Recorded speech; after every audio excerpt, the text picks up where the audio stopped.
Praise the lord. ఈరోజు దేవుని వాగ్దానము, నా వెంబడి రండి, నేను మిమ్మును మనుష్యులను పట్టు జాలరులుగా చేతునని వారితో చెప్పెను. మత్తయి సువార్త 4వ అధ్యాయము 19వ వచనము. సహోదరి సహోదరులారా, యేసయ్య తన మొదటి శిష్యులైన సీమోను పేతురు మరియు అతని సహోదరుడైన అంద్రయ్యను పిలిచిన సందర్భంలో ఈ వాక్యం వస్తుంది. పేతురు, అంద్రయ్య చేపలు పట్టేవారిని మనుషులను పట్టే జాలరులనుగా చేతునని యేసయ్య ఇక్కడ వాగ్దానం ఇస్తున్నాడు.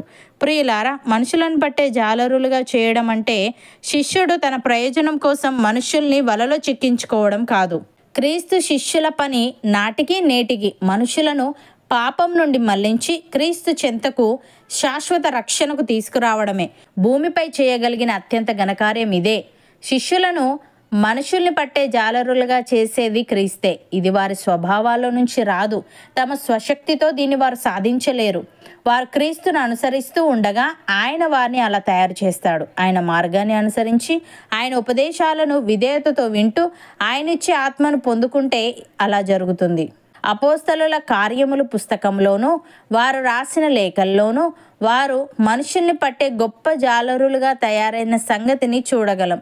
యేసయ్య తన శిష్యులను చూచి ఈ విధంగా అంటున్నాడు, ఎవడైనను నన్ను వెంబడింపగోరిన ఎడల తన్ను తాను ఉపేక్షించుకొని తన సిలువనెత్తుకొని నన్ను వెంబడింపవలెను. తన ప్రాణమును రక్షించుకొన గోరువాడు దాన్ని పోగొట్టుకొనును.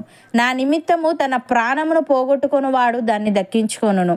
ఒక మనుష్యుడు లోకమంతయు సంపాదించుకొని తన ప్రాణమును పోగొట్టుకుంటే అతనికి ఏమి ప్రయోజనము? ఒక మనుష్యుడు తన ప్రాణమునకు ప్రతిగానేమి ఇయ్యగలడు? మనుష్య కుమారుడు తన తండ్రి మహిమగలవాడై తన దూతలతో కూడా రాబోచున్నాడు. అప్పుడు ఆయన ఎవని క్రియల చొప్పున వానికి ఫలమిచ్చును అని. ప్రియులారా, ఒకడు యేసయ్య వద్దకు వచ్చి, బోధకుడా, నిత్యజీవము పొందుటకు నేను ఏ మంచి కార్యము చేయవలనని ఆయనను అడిగెను. అందుకు ఆయన, మంచి కార్యమును గూర్చి నన్నెందుకు అడుగుచున్నావు? మంచివాడొక్కడే. నీవు జీవములో ప్రవేశింపగోరిన ఎడల ఆజ్ఞలను గైకొనుమని చెప్పాను. అతడు ఏ ఆజ్ఞలని ఆయనను అడగగా, యేసు, నరహత్య చేయవద్దు, వ్యభిచరింపవద్దు, దొంగిలవద్దు, అబద్ధ సాక్ష్యము పలకవద్దు, తల్లిదండ్రులను సన్మానింపుము, నిన్ను వలె నీ పొరుగువానిని ప్రేమింపవలెను అనునవియే అని చెప్పెను. అందుకు ఆ యవ్వనుడు, ఇవన్నీ అనుసరించుచూనే ఉన్నాను, ఇకను నాకు కొదవ ఏమని ఆయనను అడిగెను. అందుకు యేసు, నీవు పరిపూర్ణుడవగుటకు కోరిన ఎడల పోయి నీ ఆస్తిని అమ్మి బీదలకిమ్ము, అప్పుడు పరలోకమందు నీకు ధనము కలుగును. నీవు వచ్చి నన్ను వెంబడించుమని అతనితో చెప్పెను. అయితే ఆ యవ్వనుడు మిగుల ఆస్తి గలవాడు గనుక ఆ మాట విని వ్యసనపడుచు వెళ్ళిపోయాను. యేసు తన శిష్యులను చూచి, ధనవంతుడు పరలోక రాజ్యంలో ప్రవేశించుట దుర్లభమని మీతో నిశ్చయముగా చెప్పుచున్నాను. ఇదిగాక ధనవంతుడు పరలోక రాజ్యంలో ప్రవేశించుట కంటే సూది బెజ్జములో ఒంటె దూరుట సులభమని మీతో చెప్పుచున్నాను నేను. శిష్యులు ఈ మాట విని మిక్కిలి ఆశ్చర్యపడి, అలాగైతే ఎవడు రక్షణ పొందగలడని అడుగగా, యేసు వారిని చూచి, ఇది మనుష్యులకు అసాధ్యమే గాని దేవునికి సమస్తమును సాధ్యమని చెప్పెను.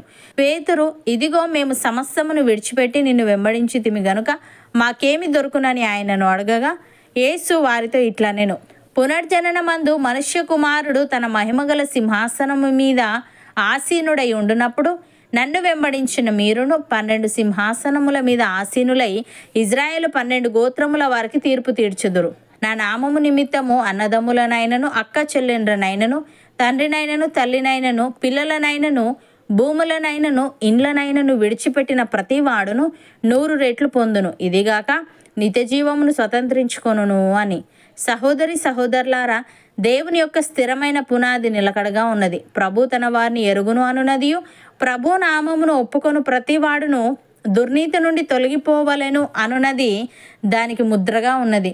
గొప్ప ఇంటిలో వెండి పాత్రలను, బంగారు పాత్రలను మాత్రమే గాక కర్రవియు మంటివియు కూడా ఉండును.